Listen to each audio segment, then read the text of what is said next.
বঙ্গবন্ধু শেখ মুজিবুর রহমান, তিনি দেশের জন্য অনেক কাজ করেছেন।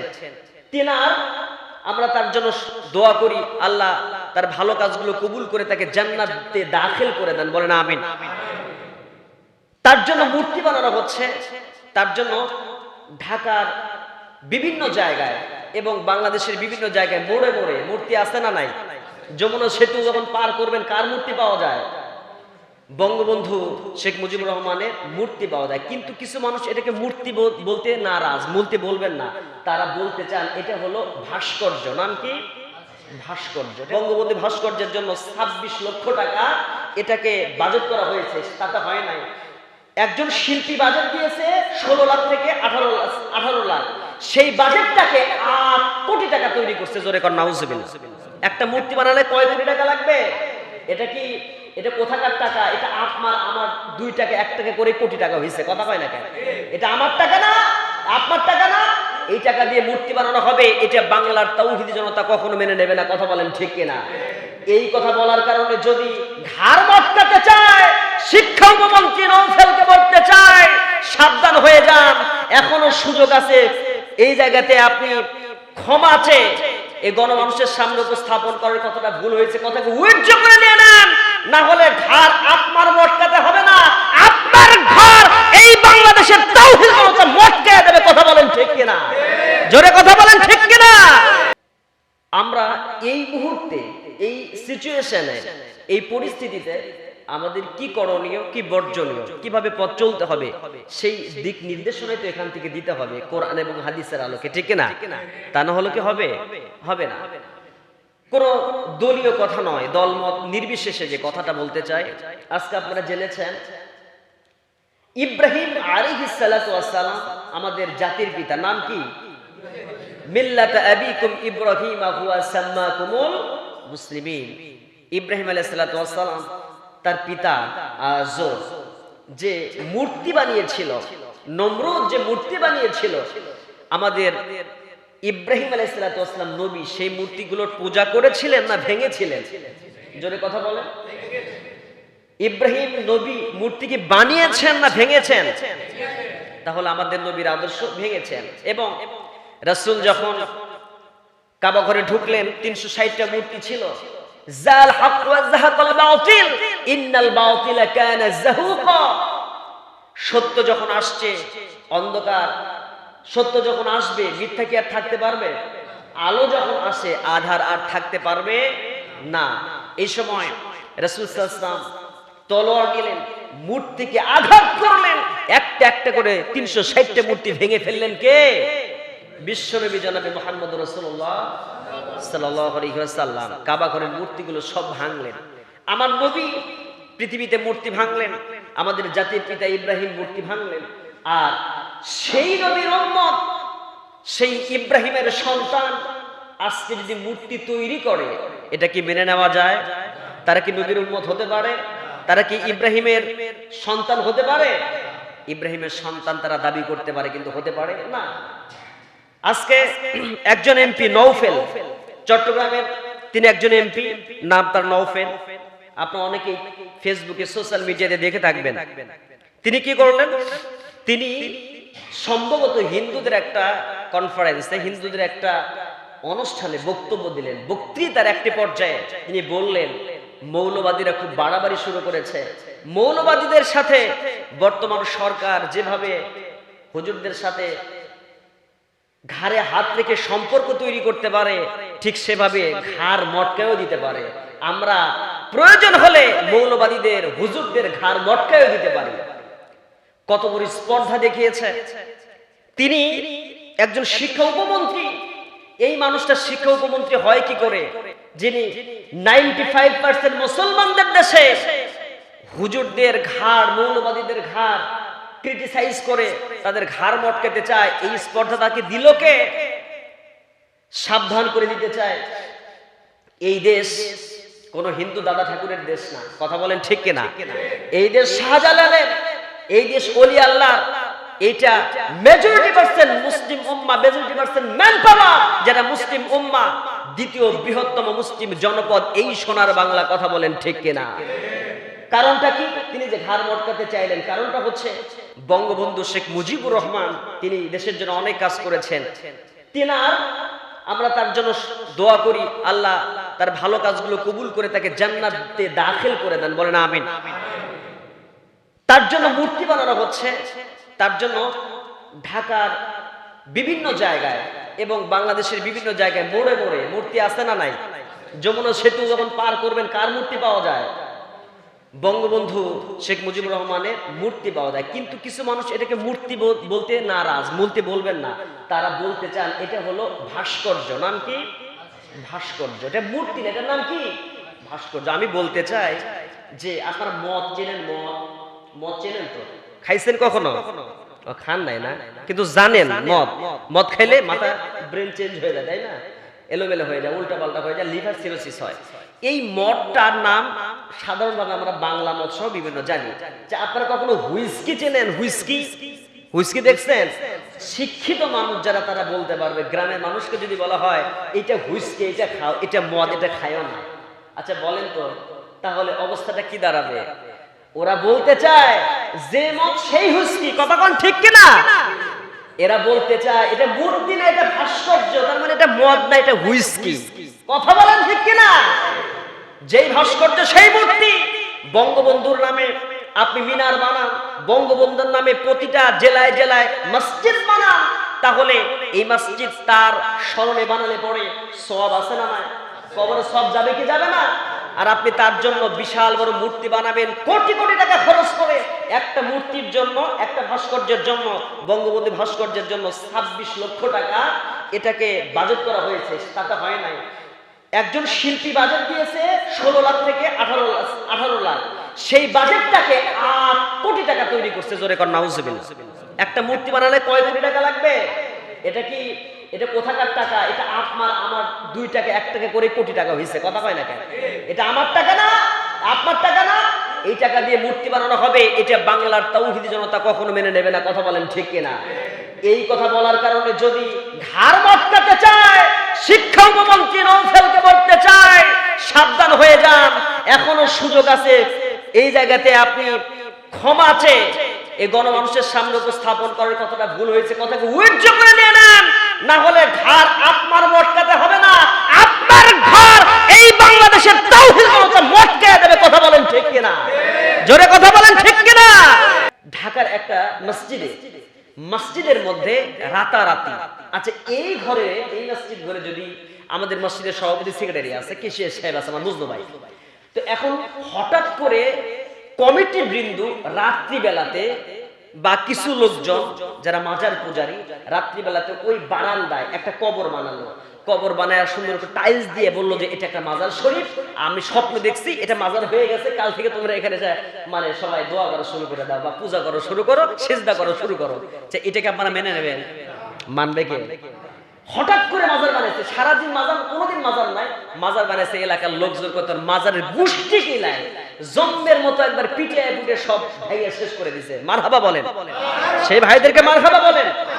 মাজার বানাইছে, এই যে মাজারটা বানালো, সেই মাজারটা বানানোর কারণে ভেঙে ফেলে দিয়েছে। আজকে আমাদের সমাজে এই মাজার পূজা, কবর পূজা আছে না নাই?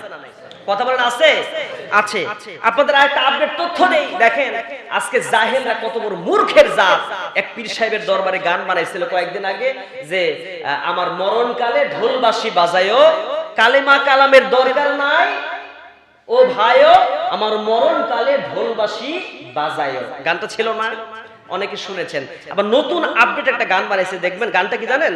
চাই না আমি জান্নাত দোজক, চাই না আমি জান্নাত দোজকে ভরে দে। গানটা এমন, চাই না আমি জান্নাত দোজকে ভরে দে, মোর কাফনেতে আমার পীরের নাম লিখে দে। নাউজুবিল্লাহ, বাড়ির যাবেন জোরে কোন নাউজুবিল্লাহ। চিন্তা করতে পারেন, চাই না আমি জান্নাত দোজকে ভরে দে, আমার কাফনেতে আমার পীরের নাম লিখে দে। কত বড় স্পর্ধা, চিন্তা করছেন? ও জান্নাত চান, ও জাহান্নামে, তুই জাহান্নামে যা। তো তুই এই যে ভণ্ডদের পীর সাহেবদের এই যে দরবারগুলো, এরকম আট্রসি বলেন, দেওয়ানবাগি বলেন, নাম বলতে বাধা নেই, আপনারা যা পারেন করেন, আমার যেটা হক কথা বলা লাগবে। এখন আপনি কয় রশির মুরিদ হবেন সেটা আপনার পার্সোনাল ম্যাটার। কথা বলেন, 17 রশি হন আর 36 রশি হন, সেটা তো আমি দেখবো না। আমি দেখবো কোরআন আর হাদিস। এতে কে আমার অনুসরণ করবে আর কে না করবে সেটা আপনার পার্সোনাল ম্যাটার। কথা বলেন। সেই বিভিন্ন জায়গাতে যারা যায়, বিভিন্ন দরবার শরীফ, কিন্তু একদম ওপেন দেওয়ানবাগী যে একজন কাফের, পাক্কা শয়তান। শয়তানকে কেউ যদি না দেখে থাকে তাহলে সে যেন দেওয়ানবাগী দেখে নেয়, তাহলে বুঝতে পারবে শয়তানের চেহারা মনে এরকমই। কথা বলে না, যে প্রেগন্যান্ট হলে আমাদের মাদের পেটটা উঁচুই হয়, তাই না? তো 8 মাস 9 মাস এভাবে 10 মাস পর্যন্ত হতে পারে। তো ওর দিকে তাকাইলে মনে হয় ও 8-9 মাস না, ওর পেটের ভিতরে মনে হয় 36 মাস। কথা কয় না কেন? কথা বলেন। ওর পেট থেকে বাচ্চা দুটো সব ইন্দুরের বাচ্চা বের হওয়ার কথা। এক একটা ইন্দুরের বাচ্চা বের হবে, হিসেব করলে মনে হয় কমপক্ষে কয়েক হাজার ইন্দুরের বাচ্চা আছে। কথা বলেন। এই দেওয়ানবাগে আপনি রাসূল সাল্লাল্লাহু আলাইহি ওয়াসাল্লামকে ম্যাক্রোকে জুতা পেটা করেন। ম্যাক্রো কত কি করলো? ম্যাক্রোকে ব্যঙ্গচিত্র তৈরি করলো রাসূলের, তার জন্য আপনি জুতা মারেন, ব্যঙ্গর পণ্য বয়কট করলেন। আর আপনার দেশের মধ্যে, মুসলমানের দেশে যে দেওয়ানবাগী রাসূল করিম সাল্লাল্লাহু আলাইহি ওয়াসাল্লামের সন্তান আদরের দুলালিনী ফাতেমাতুজ জোহরা রাদিয়াল্লাহু তাআলা আনহা, তাকে বললেন সে আমার স্ত্রী। জোরে কোন নাউজুবিল্লাহ। আজও তার কোনো বিচার হইছে? আজও তার কোনো বিচার হয়েছে? এখন ইউটিউব সার্চ দেন, দলিল প্রমাণ সহ কথা বলতেছি, মুখস্থ কথা কই না, দেখে শুনে কই। কথা কয় না কেন?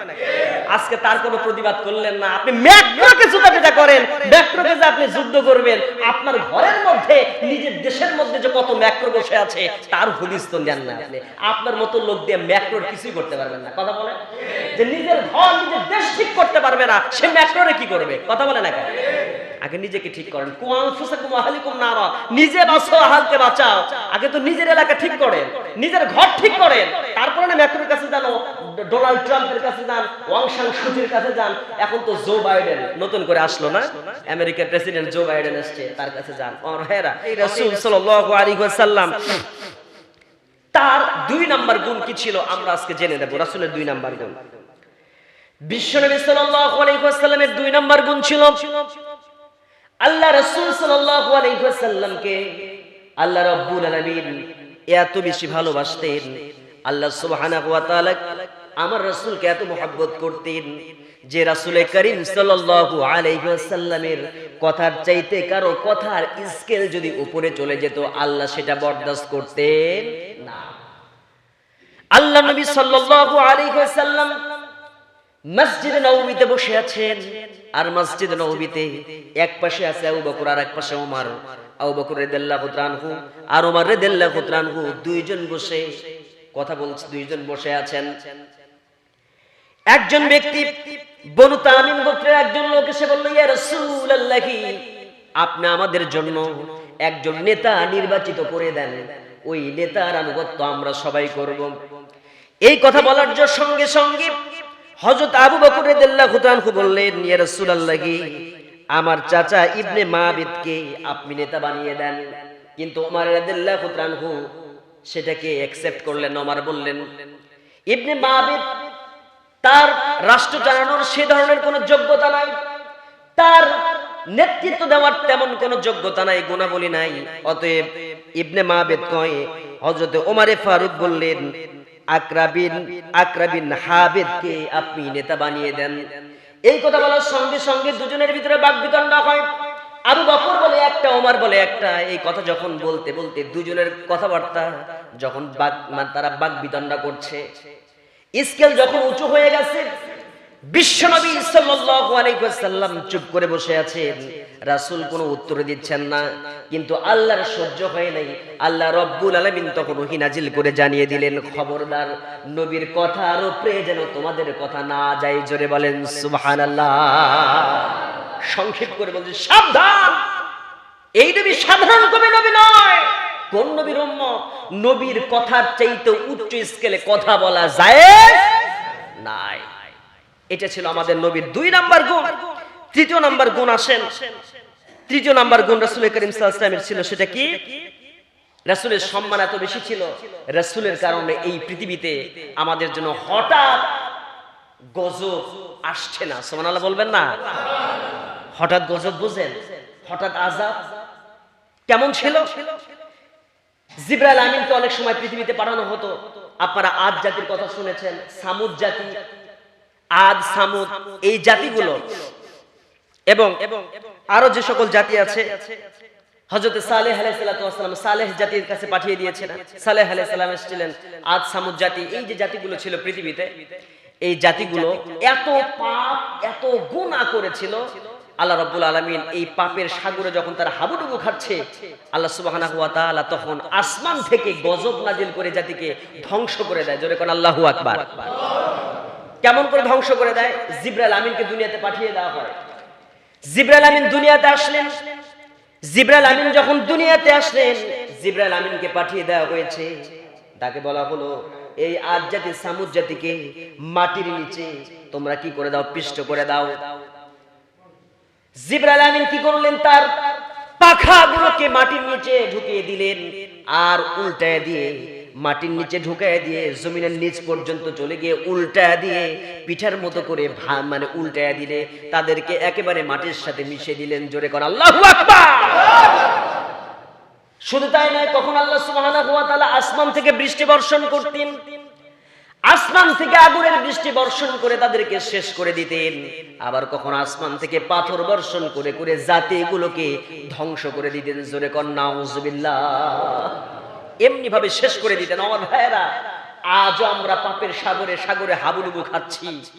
আজও এত পাপ আমরা করছি, কিন্তু আসমান থেকে আগুন এসে আমাদেরকে পুড়িয়ে দেয় না। আসমান থেকে পাথর বর্ষণ হয়ে আমাদের ধ্বংস হয় না। কারণ কি জানেন? কারণ একটাই, আমাদের মাঝে শুয়ে আছেন আজও সোনার মদিনায় এই পৃথিবীর মাটিতে কে আছেন? জোরে বলেন, কে আছেন? বিশ্বনবী জনাবে মুহাম্মদ রাসূলুল্লাহ সাল্লাল্লাহু আলাইহি ওয়াসাল্লাম। আল্লাহর নবী ইন্তেকালের সময় হযরত জিবরাইল আমিন আসলেন, এসে সালাম দিলেন। জিবরাইল আমিন আসলেন, এসে সালাম দিচ্ছেন, আসসালামু আলাইকুম ইয়া রাসূলুল্লাহ সাল্লাল্লাহু আলাইহি ওয়াসাল্লাম। হে রাসূল, আমি শুধু আজকে একা আসিনি, আমার সঙ্গে আরেকজন ফেরেশতা এসেছে, যে ফেরেশতার নাম হচ্ছে মালাকুল মাউত। মালাকুল মাউত যে ফেরেশতা পৃথিবীতে একজন ব্যক্তির কাছে একবারই আসে, দ্বিতীয়বার আর আসে না। রাসূলের কি বুঝতে বাকি আছে? রাসূল দুনিয়া থেকে বিদায় হয়ে যাবেন। রাসূল ডুকরে কেঁদে উঠলেন। আল্লাহর নবী, দো জাহানের বাদশার অন্তিম সময় চলে এসেছে। আল্লাহর নবী কাঁদলেন, আর চোখের পানিগুলো ঝরছে। জিবরাইল আমিন বলছেন, ইয়া রাসূলুল্লাহ, আপনি কান্না করছেন কার জন্য? আপনার মনে হয় ফাতেমার কথা মনে পড়েছে। ইয়া রাসূলুল্লাহ, আপনার মনে হয় হাসান হুসাইনের কথা মনে পড়েছে, আপনি তাদের জন্য কাঁদছেন। রাসূল বলছেন, জিবরাইল রে, আমি হাসান হুসাইনের জন্য কাঁদি না, আমি আমার ফাতেমার জন্য কাঁদি না, আমি কাঁদতেছি আমার গুনাহগার উম্মতের জন্য। জোরে বলেন সুবহানাল্লাহ। আল্লাহর নবী সেই দিন জিবরাইলকে বললেন, জিবরাইলকে লক্ষ্য করে বললেন, জিবরাইল রে, এই পৃথিবীর জমিনে আমি অবস্থান করার কারণে আল্লাহ রাব্বুল আলামিন আমাকে উম্মতে মুহাম্মাদের দায়িত্ব দেওয়ার কারণে, আমার উম্মতের জন্য আমি একজন দায়িত্বপ্রাপ্ত নবী ছিলাম। আমি পৃথিবীতে অবস্থান করার কারণে আমার সম্মানে আল্লাহ রাব্বুল আলামিন কখনো দুনিয়াতে আযাব দেন নাই, কখনো গজবে নিপতিত করেন নাই। আমার সম্মানের খাতিরে, আমার ভালোবাসার কারণে আল্লাহ রাব্বুল আলামিন দুনিয়ার আমার উম্মতদেরকে নিরাপত্তা দান করেছেন। কিন্তু আমি যখন দুনিয়া থেকে চলে যাব, আমার এই গুনাহগার উম্মতের জন্য না জানি কখন আযাব আসে, কখন গজব আসে। এই গুনাহগার উম্মত যদি দুনিয়া থেকে ধ্বংস হয়ে যায়, এই জন্য আমি চোখের পানি ফেলে ফেলে কাঁদতেছি। ও জিবরাইল, আমার ফাতেমার জন্য কাঁদি না, হাসান হোসেনের জন্যও কাঁদি না। কি নবী আমার খেয়াল করেন, হাসরের ময়দানে সব যখন বলবে, নিজের চিন্তা করবে, সব সময় তারা নিজেকে নিয়ে চিন্তাই করবে, তারা বলবে ইয়া নাফসি ইয়া নাফসি। আর হাসরের ময়দানে নবী সিজদায় পড়ে পড়ে বলবেন, ইয়া হাবলি উম্মতি ইয়া হাবলি উম্মতি। আমার সেই রাসূল মৃত্যুর সময় কাঁদছেন। আল্লাহ রাব্বুল আলামিন আরশের মালিক ওহী নাজিল করে জানিয়ে দিলেন, জিবরাইল রে, আমার নবীকে জানিয়ে দাও, এই পৃথিবীর জমিনে আমার রাসূল দুনিয়া থেকে বিদায় হবেন, কিন্তু রাসূল করিম সাল্লাল্লাহু আলাইহি ওয়াসাল্লামের এই গুনাহগার উম্মতের এই জিম্মাদারি আমি আল্লাহ রাব্বুল আলামিন আমার কুদরতি হাতে উঠায় নিলাম। আমি রাসূলের সম্মানে দুনিয়াতে কখনো গজব দেব না। আমার রাসূলের উম্মত যারা তাদেরকে কখনো গজবের মধ্যে নিবদ্ধিত করব না। আমি তাদেরকে দাসকুন এবং মাসকুন দেব না। অন্যান্য জাতির যেমন জমিনের মধ্যে ধ্বংসপ্রাপ্ত হয়ে গেছে, জমিনের মধ্যে তারা গিরে গেছে, কারণ যেমন করে ধ্বংস হয়ে গেছে, আবার অনেক মানুষের চেহারা বানরের মতো হয়ে গেছে, কুকুরের মতো হয়ে গেছে। আমি আমার রাসূলের উম্মতের কখনো চেহারা বিকৃতও করব না এবং তাদেরকে আসমান থেকে গজব দিয়ে তাদের ধ্বংস করব না। বলেন সুবহানাল্লাহ। আমার ভাইরা, কোন নবীর উম্মত একবার কি খেয়াল করেছেন? সেই নবীর নাম বিশ্ব নবী জনাবে মুহাম্মদ রাসূলুল্লাহ সাল্লাল্লাহু আলাইহি ওয়াসাল্লাম। এটা ছিল আমার নবীর 2 নম্বরের বৈশিষ্ট্য। এই বৈশিষ্ট্য অন্য কোন নবীকে আল্লাহ দিয়েছেন? অন্য কোন নবীকে দেন নাই। 3 নাম্বার বৈশিষ্ট্য আমরা চলে গেলাম। এরপর এখন আসেন 4 নাম্বার বৈশিষ্ট্যটা কি ছিল? 4 নাম্বার বৈশিষ্ট্য ছিল রাসূল করিম সাল্লাল্লাহু আলাইহি ওয়াসাল্লাম এমন নবী ছিলেন तमाम পৃথিবীতে আদম থেকে এ পর্যন্ত রাসূলের আগ পর্যন্ত যত নবী এসেছেন সমস্ত নবী ছিলেন আমার রাসূলের বার্তাবাহক, আমার রাসূলের সুসংবাদদাতা, আমার রাসূলের ঘোষণার দাতা। জোরে বলেন সুবহানাল্লাহ। রাসূল যে আসবেন শেষ জামানায়, এই সুসংবাদটা দেওয়ার জন্য আল্লাহ প্রত্যেক জামানায় নবী রাসূল পাঠিয়েছেন। একমাত্র আমার রাসূলের সুসংবাদ রাসূলকে দিতে হয় না, সব নবীরা দিয়ে গেছেন। কথা বলেন ঠিক কিনা? এটা ছিল 4 নম্বরে ব্যতিক্রম ধর্মী একটা গুণ। এই গুণ আর কোন নবীর নেই। 4 নাম্বার গুণ গেল। এবার আসেন 5ম নাম্বার গুণ আমরা জেনে নেই। 5ম নাম্বার গুণ হচ্ছে আমার রাসূল সাল্লাল্লাহু আলাইহি ওয়াসাল্লামের ওপেন হার্ট সার্জারি হয়েছিল। ওপেন হার্ট সার্জারি আপনারা এখন ভালো বুঝবেন। আপনাদের হার্ট সার্জারি করে হার্টটাকে অপারেশন করতে হয়, বাইপাস সার্জারি আছে না নাই? আমার রাসূলের জীবনে কয়েকবার হয়েছিল। আল্লাহ রাসূল সাল্লাল্লাহু আলাইহি ওয়াসাল্লামের ওপেন হার্ট সার্জারি হয়েছে। এটা আর কোন নবীর হয় নাই। কেমনে হয়েছিল? ছোট্টবেলাতে রাসূল করিম সাল্লাল্লাহু আলাইহি ওয়াসাল্লামের বয়স যখন 5 বছর, হালিমাতুস সাদিয়া রাসূল করিম সাল্লাল্লাহু আলাইহি ওয়াসাল্লামের দুধমা হালিমার কাছে যখন অবস্থান করছেন, হযরত রাসূল করিম সাল্লাল্লাহু আলাইহি ওয়াসাল্লাম মরুভূমির মাঝে বাচ্চা কাচ্চাদের সাথে খেলাধুলা করছেন। জোরে বলেন মারহাবা। আমার বিশ্বনবীর বয়স যখন 5 বছর, জিবরাইল আমিন চলে আসলেন। জিবরাইল আমিন এসে দুনিয়ার জমিনে এসে তাকে একটা জায়গায় নিয়ে গেলেন। বাচ্চা কাচ্চা খেলাধুলা করছে, আমার নবীকে পাশে একটা জায়গায় নিয়ে গেলেন, বুকটাকে বিদীর্ণ করলেন, উন্মুক্ত করে ফেললেন বুকটাকে। ছোট্ট ছোট্ট বাচ্চাগুলি রাসূলের অবস্থা দেখে দৌড়ে গিয়ে বলছেন, হালিমাতুস সাদিয়া রাসূলের দুধমার কাছে গিয়ে বললেন, আমার রাসূল আর পৃথিবীতে বেঁচে নাই, ছোট্ট বাচ্চা মুহাম্মদুর রাসূলুল্লাহ আর পৃথিবীতে নাই, তাকে কে যেন জবাই করে ফেলে দিয়েছে। জবাই করে দিয়েছে। হযরত হালিমা দৌড়ায় আসলেন। দৌড়ায় এসে দেখেন আমার বিশ্বনবী সাল্লাল্লাহু আলাইহি ওয়াসাল্লাম একটা জায়গায় চুপটি করে বসে আছেন। বসে থেকে বলতেছেন, মা রে, একজন ব্যক্তি এসেছিল আমার কাছে, আমি তাকে ভালো করে চিনি না। আমার কাছে আসলো, আমার কাছে এসে আমার বুকটাকে ফাড়লো, বুকটা ফেরে দিয়ে আবার সুন্দর করে সেই বুকটাকে সেলাই করে দিয়ে চলে গেছে। আমি তাকে চিনি না, আমার কাছ থেকে সে চলে গেছে। জোরে বলেন সুবহানাল্লাহ। আমার রাসূলের বয়স যখন হয়ে গেল, রাসূল যখন বড় হয়ে গেলেন, বিশ্বনবী সাল্লাল্লাহু আলাইহি ওয়াসাল্লাম যখন মিরাজে যাবেন, আমার রাসূল সাল্লাল্লাহু আলাইহি ওয়াসাল্লাম মিরাজে যাওয়ার আগে আল্লাহ রাসূল সাল্লাল্লাহু আলাইহি ওয়াসাল্লামের আবার একটা ওপেন হার্ট সার্জারি হয়। রাসূল সাল্লাল্লাহু আলাইহি ওয়াসাল্লামের কাছে জিবরাইল আমিন আসলেন, বুকটা ফেরে দিলেন, গলা থেকে শুরু করে নাভি পর্যন্ত বুকটা ফাড়লেন, আর তার ভিতর থেকে একটা জিনিস নিলেন, অন্তর ভিতর থেকে একটা জিনিস নিয়ে জমজম কূপের পানি দিয়ে সুন্দর করে ধৌত করলেন। সুন্দর করে ধৌত করে সুন্দর করে ওইটাকে স্বর্ণের পাত্রের মধ্যে রেখে দিয়া আবার বুকের মধ্যে দিয়া সুন্দর করে সেলাই করে দিয়ে, এই যে ডাক্তারি করেছেন সেলাই করে দিয়ে চলে গেছেন। এই ডাক্তার পৃথিবীর কোনো ডাক্তার ছিল না, এই ডাক্তারের নাম হচ্ছে হযরতে জিবরাইল আমিন। সুবহানাল্লাহ বলবেন না? এই ডাক্তারের নাম কি? হযরত জিবরাইল আমিন। এখান থেকে ওপেন হার্ট সার্জারি, এটা একটা তথ্য কিন্তু আজকালকার বিজ্ঞানীরা পেয়েছে যে হ্যাঁ, রাসূলের যে বিদীর্ণ করা হয়েছিল বুকটা ফেটে দিয়ে যেমন সার্জারি করা হয়েছে, সেখান থেকে একটা তথ্য নিয়ে আধুনিক মানে মেডিকেল সায়েন্স গবেষণা করে এখন তো তারা আধুনিক ভাবে তারা ওপেন হার্ট সার্জারি করে। কথা বলেন ঠিক কিনা? কিন্তু আল্লাহর নবী বলছেন, ও আমার সাহাবীরা শুনে রাখো, কিন্তু সকল উম্মতরা আমার সেই হাউজে কাউসারের পানি কিন্তু পাবে না। বলে তারা কারা পাবে না? বলে সকল উম্মত পাবে না। তার কারণটা হচ্ছে এই হাউজে কাউসারের মধ্যে পানি পান করতে পারবে আমার সেই সকল উম্মতেরা। আমি সবাইকে দেওয়ার চেষ্টা করব, কিন্তু সেখান থেকে কিছু সংখ্যক উম্মতদেরকে নিয়ে যাওয়া হবে অন্য জায়গায়। ইয়া রাসূলুল্লাহ, কি তারা কারা?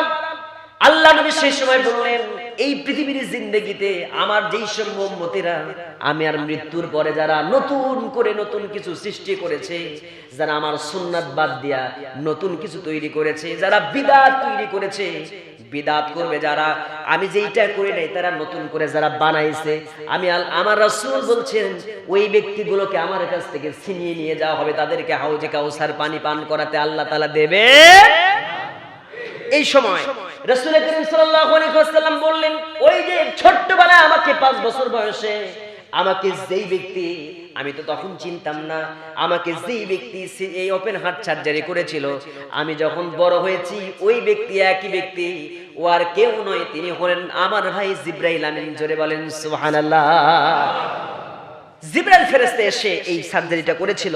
আর এইটা রাসূল করিম সাল্লাল্লাহু আলাইহি ওয়াসাল্লাম এই যে সিনা চাক, এটা আর অন্য কোন নবীকে আল্লাহ তাআলা করায়েন না, একমাত্র কাকে করেছেন? আমার নবী সাল্লাল্লাহু আলাইহি ওয়াসাল্লামকে। তাহলে এটা 5 নাম্বার গুণ, এই গুণ অন্য নবীদের নেই। 6 নাম্বার গুণ আসেন, 6 নাম্বার কি গুণ ছিল? রাসূল করিম সাল্লাল্লাহু আলাইহি ওয়াসাল্লামের 6 নাম্বার যে এক্সট্রা গুণ ছিল সেটা হচ্ছে আমার রাসূল দুনিয়া থেকে মেরাজ করেছিলেন। মিরাজ, আল্লাহ সুবহানাহু ওয়া তাআলা তাকে আরশে আজিমে জায়গা দিয়েছিলেন। জোরে বলেন সুবহানাল্লাহ। দিকে দিকে হাসি, লোকে লোকে খুশি, সপুলোকে দোলে রে, চল সে নবী মেরাজে, চল সে নবী মেরাজে। ঠিক না? আমরা রাসূল মেরাজে গেলেন। সুবহানাল্লাযী আসরা বিআবদিহি লাইলাম মিনাল মাসজিদিল হারাম ইলাল মাসজিদিল আকসা আল্লাযী বারাকনা হাওলাহু লিনুরিয়াহু মিন আয়াতিনা। জোরে কোন আল্লাহু আকবার।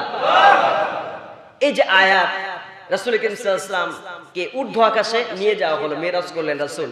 মেরাজ করে রাসূল করিম সাল্লাল্লাহু আলাইহি ওয়াসাল্লাম আল্লাহ সুবহানাহু ওয়া তাআলা তার রাসূলকে এক্সট্রা গিফট দিয়েছিলেন।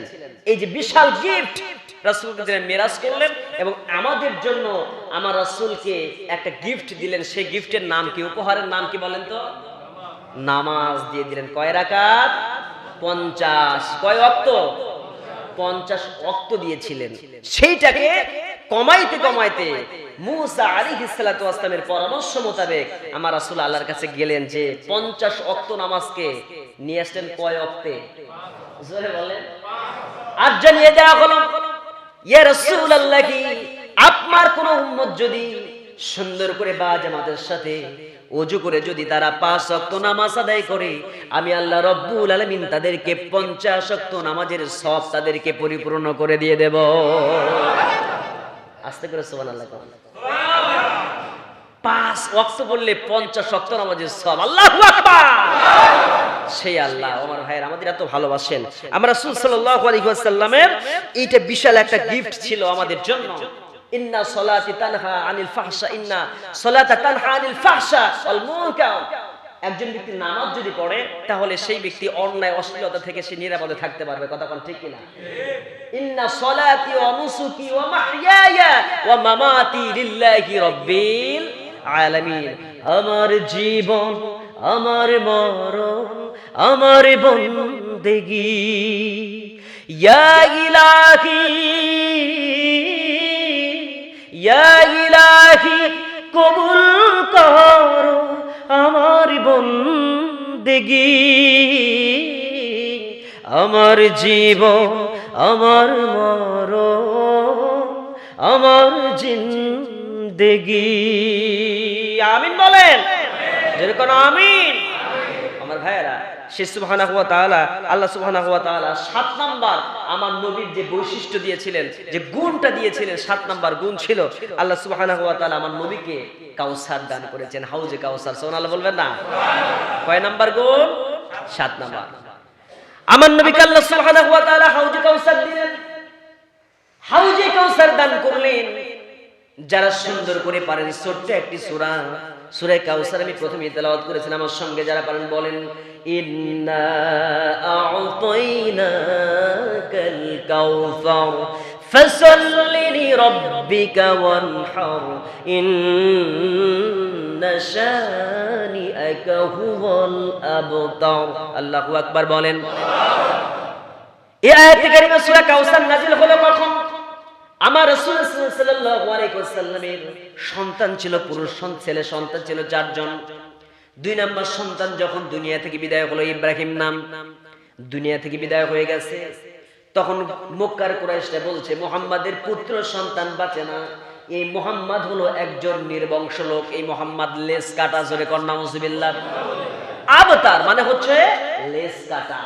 এটা কখন ঘটেছিল? রাসূল করিম সাল্লাল্লাহু আলাইহি ওয়াসাল্লাম, শান নজুলটা বলি, আমার রাসূল সাল্লাল্লাহু আলাইহি ওয়াসাল্লাম কি করেছিলেন? রাসূলের সাথে একজন ব্যক্তির নাম হচ্ছে আস বিন ওয়াইল, এক মক্কার কুরাইশ একজন কাফের, তার সাথে কথোপকথন হচ্ছে। তার সাথে আবু জেহেল, উতবা, সাইবা, মুগিরারা তার পরক্ষণে জিজ্ঞেস করলো যে আস বিন ওয়াইল, তুমি কার সাথে এতক্ষণ কথা বলছিলে? আস বিন ওয়াইল কটূক্তি করে বলছে, আমি কথা বলছিলাম ওই লেজ কাটা মুহাম্মাদের সাথে। জোরে কর নাউযুবিল্লাহ। এই কটূক্তির একটি পর্যায়ে আল্লাহ সুবহানাহু ওয়া তাআলা এই ওহী নাজিল করে জানিয়ে দিলেন, হে রাসূল আপনি কষ্ট নেবেন না, হে রাসূল আপনি কষ্ট নেবেন না।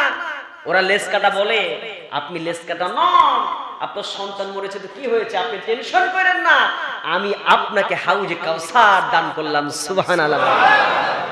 আমার ভাইরা, নবী একটু কষ্ট পেয়েছিলেন, রাসূল একটু তন্দ্রাচ্ছন্ন হয়েছেন। রাসূল তন্দ্রাচ্ছন্ন হয়ে গেলেন, এমনি করে তন্দ্রাচ্ছন্ন হয়ে গিয়ে সাহাবা একরাম বসে আছেন, কাবা ঘরের দেয়ালে হেলান দিয়ে আছে, একটু তন্দ্রাচ্ছন্ন, সাহাবা একরাম পাশে বসে আছেন। হঠাৎ করে রাসূল হালকা ঘুম থেকে তন্দ্রা হয়ে গেছে, উঠে বসলেন, তন্দ্রা থেকে উঠে হেসে উঠলেন। সুবহানাল্লাহ বলবেন না? রাসূল হেসে উঠলেন। সাহাবা একরাম জিজ্ঞেস করলেন, হে রাসূল আপনি হাসলেন, এরকম তো কখনো করেন না, কেন হাসলেন বলেন তো? বলে, তোমরা কি কখনো কাউসার দেখেছো? কাউসার চেনো? বলে, আল্লাহ এবং আল্লাহ রাসূল ভালো জানেন। আল্লাহ সুবহানাহু ওয়া তাআলা আমাকে কাউসার দান করেছেন, হাউজে কাউসার। সুবহানাল্লাহ। হাউজে কাউসার দান করেছেন বলে কেন? আল্লাহ সুবহানাহু ওয়া তাআলা হাসরের ময়দানে লক্ষ কোটি মানুষ যখন পানি পানি বলে চিৎকার করতে থাকবে, আর সেই সময় আরশের ছায়া ছাড়া কোনো ছায়া থাকবে না, আর সেই দিন মানুষগুলো যখন পঙ্গপালের মতো ছুটতে থাকবে, ইয়া নাফসি করতে করতে নিজেরা ব্যতিব্যস্ত হবে, মাথার উপরে সূর্য এসে টকবক করে মগজগুলো ফোটাতে থাকবে, আমি আল্লাহ সুবহানাহু ওয়া তাআলা আমি রাসূলকে সেই সময় হাউজে কাউসার দিয়ে দিয়েছেন। আমি আমার সেই হাউজ থেকে আমার উম্মতদেরকে পানি সুন্দর করে নিজে হাতে পানি খাওয়াতে পারবো। জোরে বলেন সুবহানাল্লাহ। আমাকে আল্লাহ সান্ত্বনা দিলেন। সে হাউজে কাউসারের বর্ণনা কিভাবে দেয়া যায়? তাফসীরের মধ্যে এসেছে, তাফসীরের কিতাবের মধ্যে এসেছে, আকাশে যত তারকারাজি আছে, নক্ষত্র রাজিগুলো আছে, এই নক্ষত্র রাজির ন্যায় আল্লাহ সুবহানাহু ওয়া তাআলা হাউজে কাউসারের পেয়ালা দিয়ে দেবেন। জোরে বলেন সুবহানাল্লাহ। হাউজে কাউসার এমন একটা জিনিস, জান্নাতে একটা নদী, জান্নাতে একটা নহর, যে নদীর ডান পাশে, যে নদীর 2টা কূল থাকবে স্বর্ণের, যে নদীর 2টা কূল থাকবে স্বর্ণের, আর প্রবাহমান পানি যেই দিক দিয়ে সেটা বয়ে যাবে সের মধ্যে থাকবে মণিমাণিক্য দিয়ে ভরা, আর যেই পানিটা হবে সেই পানি হবে মধুর চাইতে মিষ্টি, আর সেই পানি হবে বরফের চাইতে স্বচ্ছ, আর যে নদীর মধ্যে মাটি থাকবে সেই মাটিটা হবে মেশকের চাইতে সুগন্ধময়। জোরে বলেন সুবহানাল্লাহ।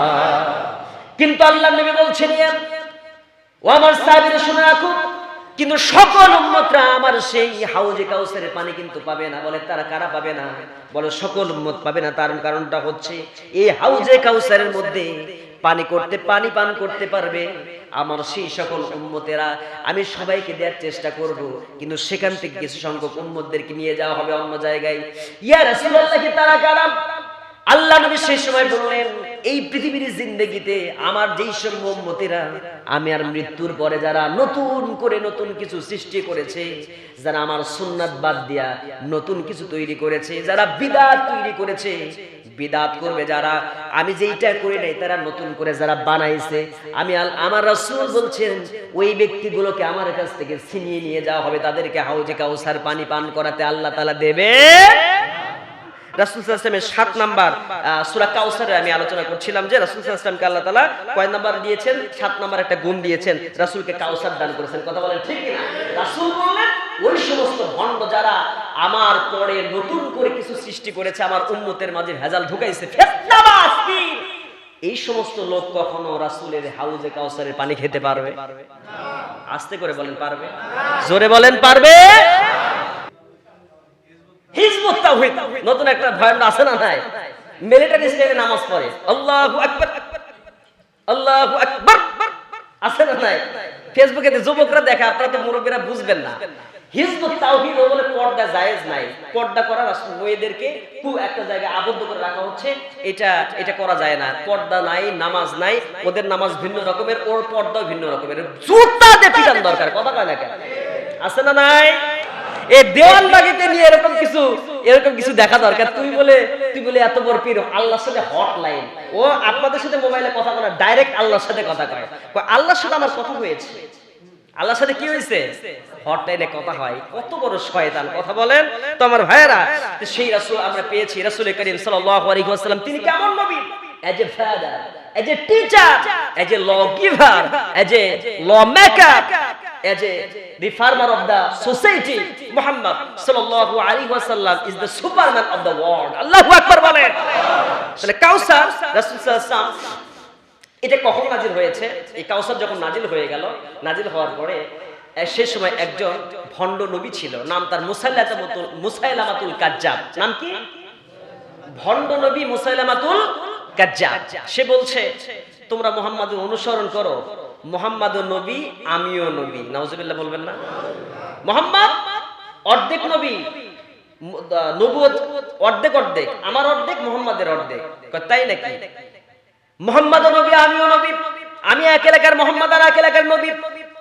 এই সময় দেখবেন এলাকায় যদি হঠাৎ করে কোনো পীর সাহেবের গজায়, পীর সাহেব যদি ধানের মানে কি বলা যায়, ধান যেমন করে গজায়, গাছপালা যেমন গজায়, এমন করে কিছু পীর সাহেব গজায়, দেখবেন টাকার লোভে করে কিছু তার চেলাও গজায়। আছে না নাই? ভ্যান্ড আরেকটা আছে ঢাকা শহরের মধ্যে, কি যেন একটা নতুন করে আছে না, এনাম কি এনাম আছে না, নামটা ভুলে গেলাম আমি। শয়তান একটা, ও হে তাওহীদ, কি তাওহীদ? হিজবুত তাওহীদ নতুন একটা ভয়ান আছে না নাই? মিলিটারি স্টাইলে নামাজ পড়ে, আল্লাহু আকবার আল্লাহু আকবার আছে না নাই? ফেসবুকে যুবকরা দেখে, আপনারা তো মুরব্বীরা বুঝবেন না। হিজবুত তাওহীদ বলে পর্দা জায়েজ নাই, পর্দা করা মেয়েদেরকে একটা জায়গায় আবদ্ধ করে রাখা হচ্ছে, এটা করা যায় না। পর্দা নাই, নামাজ নাই, ওদের নামাজ ভিন্ন রকমের, ওর পর্দাও ভিন্ন রকমের, জুতা দিয়ে পিটান দরকার। কথা কয় না কেন? আছে না নাই? এই যে ভণ্ড যারা, এই ভণ্ডদের ভাই এই সিচুয়েশন গুলো হবে, এরা কখনো রাসূলের সুপারিশ পাবে না। আমার রাসূল সাল্লাল্লাহু আলাইহি ওয়াসাল্লামের সময় এইরকম ভণ্ড কিছু ভণ্ড মুসাইলামাতুল কাজ্জাব যখন দাঁড়িয়ে গেল, দেখবেন ওই হিজবুত তাওহীদের গ্রুপে কেমন লোক আছে, ওই জামাতে এই ভণ্ডের কিছু লোকজন কিন্তু তৈরি হয়ে গিয়েছিল। তৈরি হয়ে গিয়ে বল, ঠিক আছে আমরা আপনাকে নবী মানবো, কিন্তু জানতে চাই মুহাম্মদ সাল্লাল্লাহু আলাইহি ওয়াসাল্লাম তার কাছে আল্লাহ ওহী নাজিল করে জানিয়ে দিয়েছেন, ইন্না আ'তাইনাকাল কাউসার ফাসাল্লি লিরাব্বিকা ওয়ানহার ইন্না শানিআকা হুয়াল আবতার। আল্লাহ তাআলা ওহী নাজিল করলেন, সূরা কাউসার নাজিল করছেন, তুমি যদি নবী হও তাহলে তুমি একটু জানিয়ে দাও, সুন্দর করে একটু দেখি তোমার ওহী নাজিল হয় কিনা, তুমি একটু ওহীর কথা বলো। মুসাইলামাতুল কাজ্জাব বলছে আজকে বলতে পারবো না, তোমরা কালকে আসো, আমার কাছে রাত্রিতে ওহী নাজিল হবে, আগামী কালকে আমি তোমাদেরকে বলবো। মুরিদরা সব চলে গেছে, কালকে আমাদের নবী ওহীর কথা বলবে। সে সময় যখন ওহী আসছে, শয়তান দেখেন ও বলতেছে, দেখেন সূরা কাউসারে বিকৃত করছে, সে বলে যে মুহাম্মদ ওহী নাজিল, মুহাম্মাদের উপরে ওহী নাজিল হয়, আমার উপরে ওহী নাজিল হয়েছে। সে বলতেছে ইন্না আ'তাইনাকাল আকাব, ইন্না আ'তাইনাকাল আকাক। নাম কি? আকাক। এখানে আল্লাহ তাআলা বললেন আ'তাইনাকাল কাউসার, ও বলতেছে ইন্না আ'তাইনাকাল আকাক। এরপরে কি শুনবেন না? ফাসাল্লি লিরাব্বিকা ওয়ানহার আমরা পড়ছিলাম, আর এই জায়গায় ও বলতেছে ফাসাল্লি লিরাব্বিকা ওয়াসাক, আকাক ওয়াসাক। এরপর একটা আরো ভয়ঙ্কর বলে, তারপর কি শিখেছে? নবী সাহেব তাহলে পরের লাইনটা একটু বলেন, ফাসল্লি লিরাব্বিকা ওয়ানহার ইন্না শানিয়াকা হুয়াল আবতার। আমরা জানছিলাম, তো পরের লাইনটা বলেন। কই হ্যাঁ এটাও আমি পারি। তারপরের লাইনটা কি? আকা হুয়াল আবলাক, আকা আবলাক কাকা, এই অবস্থা। তো বলতেছে যে আপনার এইগুলো পড়তে পড়তে বুড়ো মানুষ যদি পড়ে তাহলে তো নিঃশ্বাস আটকে আকা আকা করতে করতে মরবে। কথা কয় না কেন? আছে না নাই? এই হলো ভণ্ড নবীর অবস্থা। তো ঠিক আছে, বুঝলাম আপনার উপরে ওহী আছে। তো 2 নাম্বার কথাটা জানতে চাই, আমার রাসূলের মর্যাদা তো এমন ছিল, আল্লাহ রাসূল যদি হেঁটে যান রাস্তা দিয়ে যখন আল্লাহ নবী হেঁটে যান, যে রাস্তা দিয়ে হেঁটে যান সে রাস্তার পাশে যদি কোনো গাছ থাকে আর সেই গাছে যদি ফল না ধরে ঠিক মতো, যদি খেজুর বৃক্ষে খেজুর না আসে, আল্লাহ নবীর বরকতে ওই গাছের মধ্যে খেজুর বৃদ্ধি পেয়ে যায়, খেজুর গাছের মধ্যে বরকত হয়ে যায়। বলেন সুবহানাল্লাহ। আমার নবী তো এমন নবী, যদি কোনো কূপের পাশ দিয়ে যান, আল্লাহ নবী সাল্লাল্লাহু আলাইহি ওয়াসাল্লাম যদি কূপের পাশ দিয়ে হেঁটে যান আর কূপের মধ্যে যদি থুতু নিক্ষেপ করেন, যেইটা কূপ ছিল মরা কূপ, কূপের মধ্যে কোনো পানি ছিল না, আল্লাহ নবীর থুতু নিক্ষেপের কারণে সকালবেলা এসে দেখে রাসূল থুতু নিক্ষেপ করেছে, সমস্ত কূপটা পানি দিয়ে ভরপুর হয়ে টইটুম্বুর হয়ে গেছে। এই নবীর নাম মুহাম্মদ রাসূলুল্লাহ। এখন বলে ঠিক আছে আপনিও তো নবী, তাহলে আমাদের নবীর এরকম হয়, তাহলে আপনি যদি নবী হন তাহলে একটা কাজ করেন, আপনিও তো চলেন, আমার একটা খেজুর বাগান আছে, তো আমাদের খেজুর বাগান দিয়ে একটু হাঁটবেন, আর কূপের ভিতরে পানি নাই সেই জায়গাতে একটু আপনি করবেন, মানে থুতু দিবেন যাতে পানি ওঠে। তোমরা তোমার নেও না, আমি তো রেডি, আমি থুতু দিলে পানি উঠবে, গাছের নিচ দিয়ে গেলে গাছে কি হবে? ফল ধরবে। আমিও তো নবী, রেডি তো। এই শয়তানকে যখন নিয়ে গেছে, যে খেজুর গাছের মধ্যে খেজুর ছিল, সেই খেজুর গাছের তলে যখন শয়তান গেছে, মুসাইলামাতুল কাজ্জাব ভণ্ড নবী গেছে, আল্লাহ রাব্বুল আলামিন এই শয়তানের বরকত না শয়তানের গজব, বরকত হবে না গজব হবে, এই শয়তানের গজবে ওই খেজুর গাছে যে কয়েকটা খেজুর ছিল, জানা ছিল, সব ঝরঝর করে কাঁচা খেজুরি পড়া শুরু করছে। খেজুর গাছের বরকত নষ্ট হয়ে গেছে, খেজুর গাছ নষ্ট, মানে মরে যাওয়া অবস্থা। এরপরে যে কূপের বালতি হেঁটে গেছে, কূপে পানি ছিল, সব তাকায় দেখে কূপ ফাঁকা, এক ফোঁটা পানিও নাই। সুবহানাল্লাহ বলবেন না? এই দেওয়ানবাগিতে নিয়ে এরকম কিছু দেখা দরকার। তুই বলে এত বড় পীর, আল্লাহর সাথে হটলাইন, ও আপনাদের সাথে মোবাইলে কথা বলে ডাইরেক্ট আল্লাহর সাথে কথা কয়, আল্লাহর সাথে আমার কথা হয়েছে। আল্লাহর সাথে কি হয়েছে? হটলাইনে কথা হয়। কত বড় শয়তান, কথা বলেন তো আমার ভাইয়েরা। সেই রাসূল আমরা পেয়েছি, রাসূল করিম সাল্লাল্লাহু আলাইহি ওয়াসাল্লাম, তিনি কেমন নবী? as a father, as a teacher, as a lawgiver, as a lawmaker, as a reformer of the society. Muhammad sallallahu alaihi wasallam is the superman of the world. Allahu akbar বলেন। স্বামী হিসেবে, পিতা হিসেবে তিনি একজন আদর্শ, স্বামী হিসেবে আদর্শ, নবী হিসেবে আদর্শ, রাষ্ট্রপ্রধান হিসেবে আদর্শ। মুহাম্মদ সাল্লাল্লাহু আলাইহি ওয়াসাল্লাম প্রত্যেক সেক্টরে আমাদের জন্য একজন আদর্শ সুপারম্যান, পৃথিবীর শ্রেষ্ঠ সুপারম্যান। জোরে কোন সুবহানাল্লাহ। আমার ভাইয়েরা, সেই রাসূল সাল্লাল্লাহু আলাইহি ওয়াসাল্লাম অনুসরণ করার দরকার আছে না নাই?